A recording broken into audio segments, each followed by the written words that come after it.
పోలిపాడ్యమి ఇది మార్గశిర మాసంలో పాడ్యమి తిథి ఉన్నటువంటి రోజున చేస్తాం. అంటే కార్తీక అమావాస్య వెళ్ళిపోయినటువంటి మరుసటి రోజు ఆకాశంలో నక్షత్రాలు ఉండి సూర్యుడు రాకముందే ఆచరించుకోవాల్సినటువంటి విధానం ఇదంతా కూడా.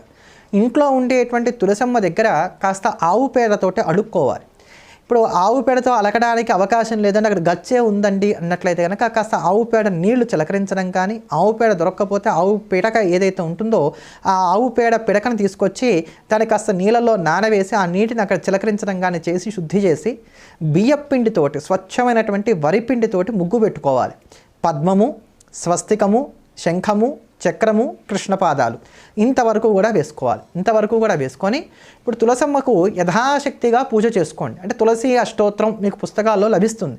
చక్కగా తులసి అష్టోత్తరంతో తులసమ్మకు పూజ చేసుకోండి, దీపారాధన చేసి పూజ చేసుకోండి. కార్తీక దామోదరుడి యొక్క అష్టోత్తరం అంటే విష్ణుమూర్తి యొక్క అష్టోత్తరమే, దాంతో కూడా